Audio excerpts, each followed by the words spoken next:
पर भगवान विष्णु की कृपा सदैव बनी रहे।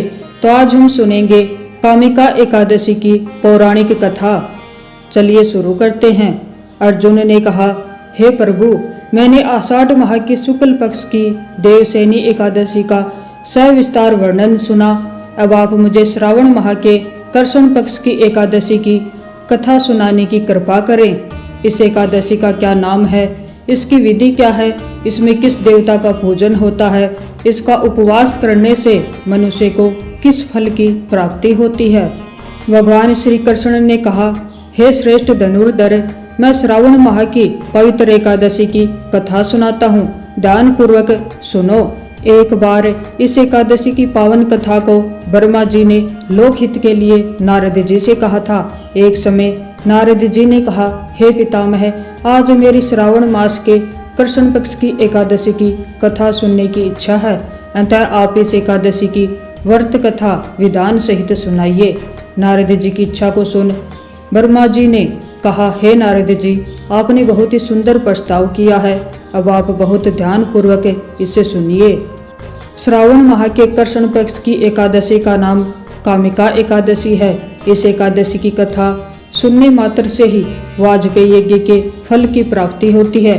कामिका एकादशी के उपवास में शंख चक्र गदाधारी भगवान विष्णु का पूजन होता है। जो मनुष्य इस एकादशी को धूप दीप नैवेद्य आदि से भगवान विष्णु की पूजा करते हैं, उन्हें गंगा स्नान से भी उत्तम फल की प्राप्ति होती है। सूर्य ग्रहण और चंद्र ग्रहण में केदार और कुरुक्षेत्र में स्नान करने से जिस पुण्य की प्राप्ति होती है, वह पुण्य कामिका एकादशी के दिन भगवान विष्णु की भक्ति पूर्वक पूजा करने से प्राप्त हो जाता है। भगवान विष्णु की श्रावण माह में भक्ति पूर्वक पूजा करने का फल समुद्र और वन सहित पृथ्वी दान करने के फल से भी ज्यादा होता है। व्यतिपात में गंडकी नदी में स्नान करने से जो फल प्राप्त होता है, वह फल भगवान की पूजा करने से मिल जाता है। संसार में भगवान की पूजा का फल सबसे ज्यादा है, अतः भक्ति पूर्वक भगवान की पूजा न बन सके तो श्रावण माह के कृष्ण पक्ष की कामिका एकादशी का उपवास करना चाहिए। आभूषणों से युक्त बछड़ा सहित गोदान करने से जो फल प्राप्त होता है, वह फल कामिका एकादशी के उपवास से मिल जाता है। जो उत्तम द्विज श्रावण माह के कृष्ण पक्ष की कामिका एकादशी का उपवास करते हैं तथा भगवान विष्णु का पूजन करते हैं, उनसे सभी देव, नाग, किन्नर, पितर आदि की पूजा हो जाती है। इसलिए पाप से डरने वाले व्यक्तियों को विधि विधान सहित इस उपवास को करना चाहिए। संसार सागर तथा पापों में फंसे हुए मनुष्यों को इनसे मुक्ति के लिए कामिका एकादशी का व्रत करना चाहिए।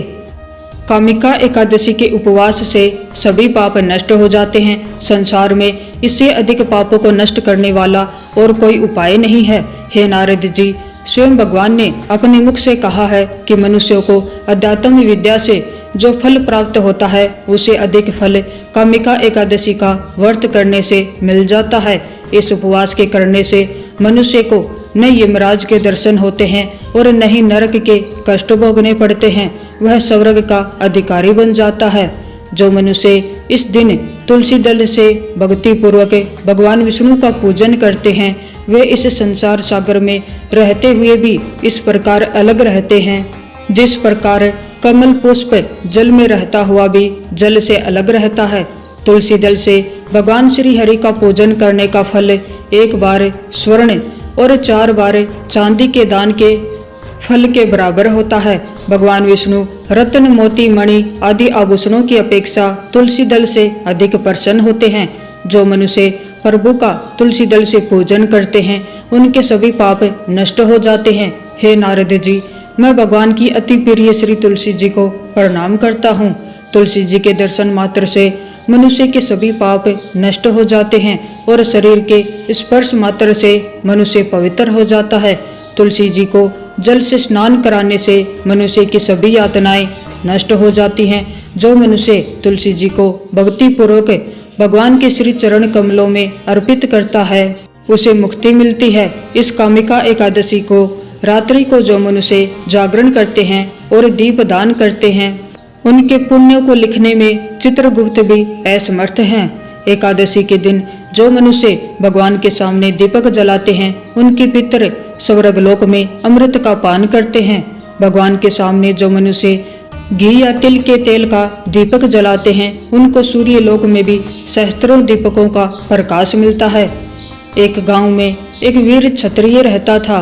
एक दिन किसी कारणवश उसकी ब्राह्मण से हाथापाई हो गई और ब्राह्मण की मृत्यु हो गई। अपने हाथों मारे गए ब्राह्मण की क्रिया उस क्षत्रिय ने करनी चाहिए, परंतु पंडितों ने उसे क्रिया में शामिल होने से मना कर दिया। ब्राह्मणों ने बताया कि तुम पर ब्रह्म हत्या का दोष है, पहले प्रायश्चित करके इस पाप से मुक्त हो जाओ, तभी हम तुम्हारे घर भोजन करेंगे।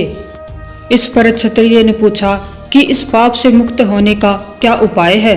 तब ब्राह्मणों ने बताया कि श्रावण माह के कृष्ण पक्ष की एकादशी को भक्ति भाव से भगवान श्रीधर का व्रत एवं पूजन करके ब्राह्मणों को भोजन करा के दक्षिणा के साथ आशीर्वाद प्राप्त करने से इस पाप से मुक्ति मिलेगी। पंडितों के बताए हुए तरीके से व्रत करने पर उसी रात भगवान श्रीधर ने क्षत्रिय को दर्शन देकर कहा कि तुम्हें ब्रह्म हत्या के पाप से मुक्ति मिल गई है। इस व्रत के करने से ब्रह्म हत्या आदि के सभी पाप नष्ट हो जाते हैं और यह लोक में सुख भोग कर प्राणी अंत में विष्णु लोक को जाते हैं। इस कामिका एकादशी के महात्म्य के स्मरण एवं पठन से मनुष्य स्वर्ग लोक को प्राप्त करते